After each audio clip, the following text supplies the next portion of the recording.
आज जनप्रतिनिधि जाते हैं तो उनकी तो सुनवाई होती ही नहीं है, आम जनता की सुनवाई क्या होगी? दर्द है, एकदम दर्द है। ये माननीय मुख्यमंत्री जी अफसरशाही को कंट्रोल में रखें। अफसर भाजपा के राज में हो क्या कह रहा है कि धर्म, मंदिर, मस्जिद यही मुद्दे चल रहे हैं। एकदम सही बात। विज्ञान पे क्या कहेंगे? विज्ञान पे भी तो बात होनी चाहिए। देखिए राजनीति में भगवा, सनातन, ये तो हमारी मूल चीज़ें हैं, वो होनी चाहिए, लेकिन उसके साथ साथ हम व्यापारी हैं, जो हमारी जीविका चलेगी, जैसे रोजगार की बात हमारी भाजपा सरकार में होती है, लेकिन ना के बराबर।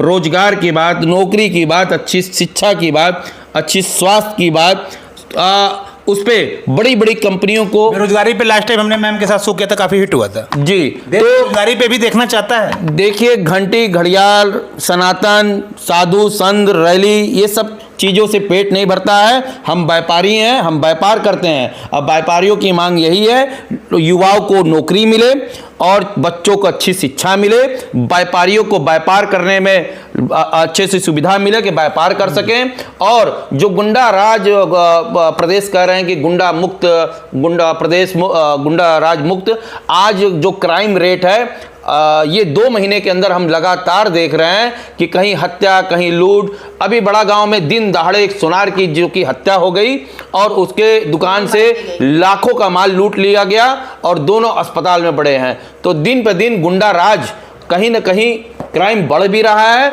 और उसका भाजपा होकर के आप ऐसा कैसे बोलते हैं? ऐसा भाजपा, देखिए भाजपा किसी पार्टीवाद का नहीं है, भाजपा का हम पूर्ण समर्थक हैं, लेकिन इसमें बड़ी निंदा का विषय यह है कि जब नौकरी नहीं होगी, व्यापार नहीं होगा और जब आदमी कमाएगा नहीं तो यही चीज होगी, गुंडा राज होगा, लूट होगी, डकैती होगी, हत्या होगी। जब लोग शिक्षित नहीं होंगे तो लोग बलात्कार करेंगे।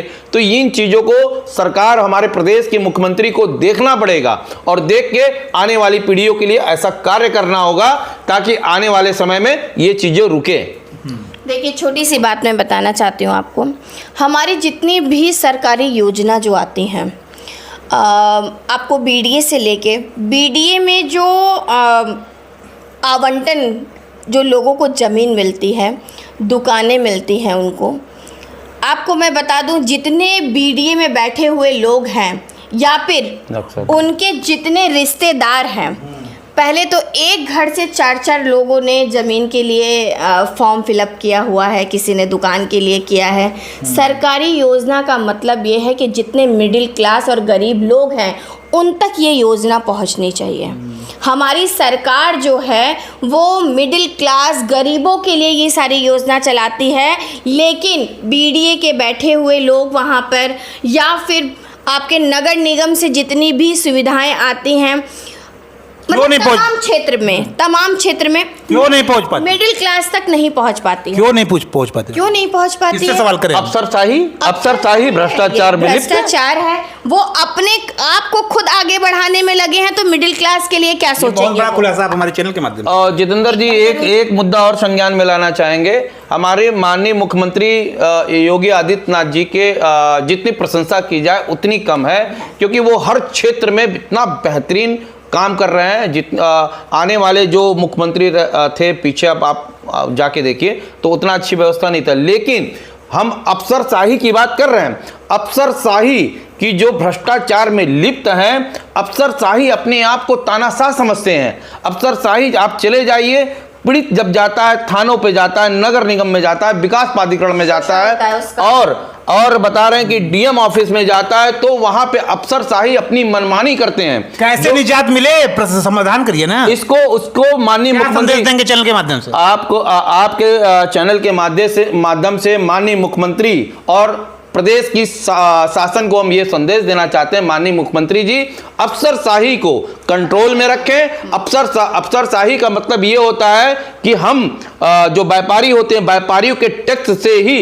वो अफसर को तनख्वाह दी जाती है, लेकिन उन्हीं अफसरों के पास आप जाइए, डीएम हो, कमिश्नर हो, एसपी हो, आप नगर निगम में चले जाइए, आप विभिन्न क्षेत्रों में चले, शिक्षक अधिकारी के पास आपके साथ ऐसा दुर्व्यवहार होता है जैसे ये लगता है कि हम अपना न्याय मांगने नहीं, अब कोई अपराध करके आए हैं, बहुत बड़े क्रिमिनल हैं। इस तरीके से अफसरशाही ही ट्रीट करते हैं। ऊपर से तो बहुत अच्छी चीजें चलती है, लेकिन नीचे आके सब नील हो जाती है। बहुत गंभीर आरोप, एकदम ये सच है और ये प्रैक्टिकल बात है। माननीय मुख्यमंत्री को इस पे संज्ञान लेना चाहिए, और नहीं तो लोगों का विश्वास, जनता का विश्वास अफसरशाही से उड़ जाएगा और उसका असर आने वाले समय में 2027 में भाजपा को भरना पड़ेगा। न्यायालय बना है ना, न्यायालय तो बना है। अच्छा ये बताइए, न्यायालय बना है ना। हर कोई न्यायालय नहीं जाना चाहता है, क्योंकि न्यायालय के चक्कर में जाके अपने हक देखिए, न्यायालय तो लास्ट ऑप्शन है। जब हमारी सरकार अच्छी होगी, हमारी व्यवस्था अच्छी होगी, हमारे मुख्यमंत्री और प्रदेश के मंत्री, विधायक, सांसद अच्छे होंगे, तो अफसरशाही ऑटोमेटिक सुनेंगे। आज जनप्रतिनिधि जाते हैं तो उनकी तो सुनवाई होती ही नहीं है, आम जनता की सुनवाई क्या होगी? दर्द है, एकदम दर्द है। ये व्यक्तिगत भी मुझे दिख रहा है, व्यक्तिगत है, क्योंकि देखिए आप अध्यक्ष जी हैं और हम लोग जब लोगों की पीड़ा लेके जब अध्यक्षता कर रही हैं और पॉज ही करना है। राजू सोनी जी, अफसरों पे इस तरह, अफसरशाही पे इस तरह का आप लगातार हमले कर रहे हैं, क्या नाराजगी है?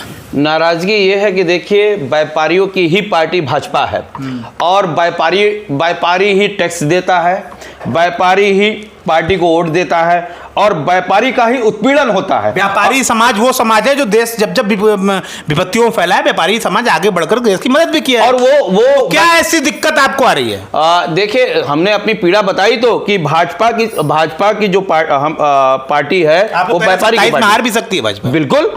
अगर इस पे ध्यान नहीं दिया जाएगा, जब जनता जनार्दन का ही उत्पीड़न होगा, व्यापारियों का ही उत्पीड़न होगा, और जब उनके साथ वो न्याय के लिए थाने में जाते हैं या विकास प्राधिकरण जाते हैं या कमिश्नर साहब के यहाँ जाते हैं या अपर पुलिस आयुक्त के यहाँ जाते हैं, नगर निगम जाते हैं, तो उनके साथ ऐसा व्यवहार होता है जैसे वो लगता है कि बहुत बड़े अपराधी हैं।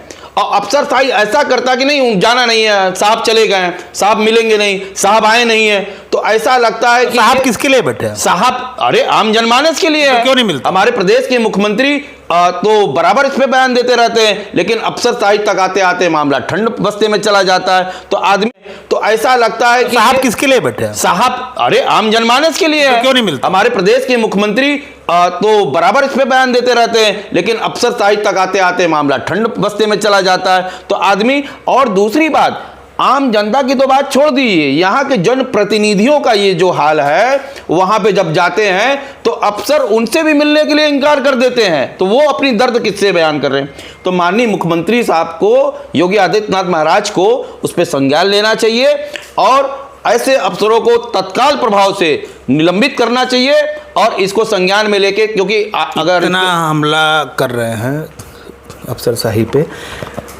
एज ए पत्रकार, जर्नलिस्ट, कुछ चीज़ों का समर्थन मैं भी करता हूं, क्योंकि मैं भी ग्राउंड पे रहता हूं, और कुछ आरोप इनके सही भी मुझे भी लगते हैं कि हाँ ये तो है। मैंने खुद ऐसा देखा है कि सर अभी नहीं है, सर अभी, एक्चुअली जो नंबर होते हैं ये अपने नंबर पे फ़ोन भी नहीं उठाते हैं। देखिए, मैं आपको बता दूं, COG नंबर होता किस लिए है? अगर रात के 10 बजे किसी का बलात्कार हो जाता है और आप CP महोदय को फ़ोन करिए, ACP महोदय को फ़ोन करिए, या फिर अपने थाना के SHO, 112 भी तो है, या 112 पे तो सुनवाई होती है। बस उसी का 112 वही एक सहारा है। देखिए 112 अखिलेश जी ने शुरू किया था। हाँ, अखिलेश जी ने शुरू किया था, लेकिन माननीय मुख्यमंत्री हमारे योगी आदित्यनाथ जी 112 का ही सहारा है। अगर वो 112 का ही सहारा, क्या नारा? 112 का ही सहारा है। अगर 112 ना हो तो हमारे प्रदेश में तो समझ लीजिए किस गर्त में चला जाएगा, आप समझ नहीं पाएंगे। ऐसा हमारे पास 112 का ही सहारा है। आपको मैं बता दूं, आपके अंदर जो गुस्सा को, मैं 7 साल से पत्रकारिता में हूँ, बहुत सोच मैंने किए हैं, आज पहली बार एक ऐसे इंसान से मिल रहा हूँ जिसके अंदर इतना गुस्सा, ऐसा लग रहा है कि आप जनता के लिए जिस तरह से समर्पण से जाते हो, आपके साथ ही ऐसा हुआ है क्या? देखिए, जनता ही जनार्दन है। हम सुनीता जी जनता की नेता हैं और जनप्रतिनिधि हैं। जब ये जनता के मुद्दों को लेकर ग्राउंड लेवल पे, मैं जनता के बीच का पत्रकार हूँ जी, तो जनता को देखिए, कोई भी व्यापारियों के साथ जब उत्पीड़न होता है, उसके साथ घटना होती है, तो सुनीता जी उसको ग्राउंड लेवल पे काम करती हैं। उसके डोर टू डोर, चाहे चौकी इंचार्ज हो, चाहे SHO साहब हो, चाहे हमारे CP साहब हो, चाहे काशी जोन महोदय हो, तो चाहे विधायक हो, तो सुनीता जी कोई भी हो एनीथिंग, तो सुनीता जी उसको ग्राउंड लेवल पे जब काम करती हैं, जब वहाँ पहुँचती हैं, कुछ SHO साहब तो ऐसे हैं, जब आप फ़ोन करेंगे तो फ़ोन ही पिक नहीं होगा, तो न्याय की कहाँ से उम्मीद कोई करेगा। तो ऐसे में आम जनता या कार्रवाई कराइए ना फिर। कार्रवाई जनता आपको अपना नेता मानती है, आपके पास कई केसेस आपने सॉल्व भी किए हैं, तो जब आपका ही फोन नहीं उठा रही है तो जनता में क्या मैसेज जाएगा? एकदम गलत मैसेज मैं एक जाएगा। बात बता दूं, जैसे कि हमारी जनता अगर थानों पर जाती है तो उनका सिर्फ शोषण होता है। क्यों होता है? क्योंकि वो जाएंगे, अपना दर्द बयां करेंगे, अपनी हुई घटना बताएंगे, तो कहा क्या जाता है 20,000 रुपये भेज देना, ये काम हो क्या जाएगा। बात कर रही हैं? तमाम थानों पे हुई है ये चीज़ें। किस किस थानों की बात खुलेआम आप मैं ये खुलेआम बोलती हूँ, क्योंकि हमारे पास जितने प्रकरण आए हैं, मैंने अगर उनको खुद भेजा है, कार्रवाई हो सकती है आपके खिलाफ अगर मान लीजिए। कार्रवाई किस लिए होगी? मैं अगर गलत होंगी तो झिझक बिना डरे आप ये आरोप लगा रही हैं। हाँ, क्यों डरूंगी मैं अपनी जगह सही हूँ, तो डरूंगी किस चीज़ के लिए? मैं माननीय मुख्यमंत्री जी को ये बताना चाहती हूँ कि आप जो कार्य करते हैं ऊपर से तो एकदम लाइन बाय लाइन सही आता है, लेकिन नीचे आते ही चीज़ें बिगड़ जाती है, क्योंकि सिर्फ लोगों का शोषण होता है और सिर्फ प्रशासन अपना जेबा भरने में लगा हुआ है। किसी का ये है कि हम 3-4 महीने बाद हम रिटायर हो जाएंगे, किसी का ये है कि क्या होगा, ज़्यादा से ज़्यादा हम निलंबित हो जाएंगे, लेकिन अपना जेबा तो भरना है। तो ये थी हमारे साथ सुनीता सोनी जी और राजू सोनी जी, रिपब्लिक हिंदुस्तान के लिए जीते, जिनका ये कहना है होली पे तो इन्होंने पूर्णतः जहाँ भाजपा सही है उन्होंने समर्थन नहीं दिया, लेकिन देखिए भाजपा से होने के बावजूद ऐसी मैं बहुत राजनेताओं को देखता हूँ और बड़ा प्राउड है इनके ऊपर और राजू जी के ऊपर कि ये सवाल करते हैं। मैं इनके साथ क्यों जुड़ा रहता हूँ, ये मेरे शो में क्यों आते हैं? ठीक है, इनका अपना फेवर है भाजपा का, लेकिन ये सवाल तो करते हैं ना। आज के समय में झुके हुए नहीं है, चापलूसी नहीं करते, सत्ता से सवाल करते। आंखों में आंखें डाल के इन्होंने ब्यूरोक्रेसी से सवाल उठा दिया कि ब्यूरोक्रेट फेल है। अब तो सही चल रही है देश में, पूरी तरह से फेल है। तो जो फेल है इनका आरोप है, भुक्तभोगी हैं और जनता इनके पास आती भी है। एक शब्द और बोलना चाहूँगी, हमारे जितने यहाँ पे सांसद, विधायक, मंत्री जिस कुर्सी पर बैठे हुए हैं, वो कभी नहीं चाहेंगे कि पीछे की युवा पीढ़ी आगे बढ़े, क्योंकि अगर वो आगे बढ़ जाएंगे तो उनकी चीज़ें खाली हो जाएगी। आज मैं जितना भी कार्य करती हूँ भाजपा समर्थन में ही कार्य करती हूँ, मैं एक समाज सेविका हूँ, लेकिन अगर आप यहाँ से थोड़ा सा आगे बढ़ने के लिए सोचेंगे ना, तो आपकी टांग पकड़कर वही भाजपा के आपके सांसद और मंत्री खींच देंगे, क्योंकि वो कभी नहीं चाहेंगे कि आप उनसे इस तरह के बयान आज अचानक से होली के बाद से इस तरह के हमले। देखिए, मुझे अपने भाजपा सरकार से कोई दिक्कत नहीं है, ब्यूरोक्रेसी से बस। क्यों है? ब्यूरोक्रेट फेल है, एकदम फेल है, क्योंकि हमारी जो सरकार है ना, वो एक स्तंभ की तरह है, लेकिन जितने उनके नीचे के लोग सब पे आरोप लगाना सही नहीं होगा। नहीं, मैं सब पे आरोप नहीं लगा रही हूँ, कुछ लोग लेकिन आप ये भी जान लीजिए, जहाँ 1-2 तालाब में मछली गंदी होगी ना, वो सभी मछली गंदी ही कहलाती है।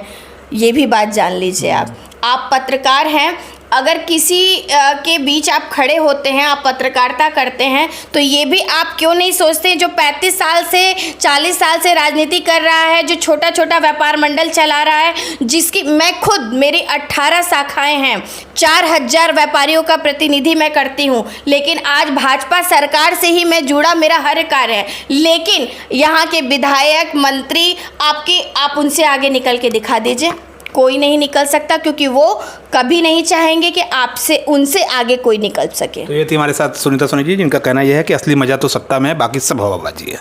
रिपब्लिक हिंदुस्तान के सुनीता सोनी और राजू सोनी जी के साथ जितेंद्र यादव, धन्यवाद, नमस्कार।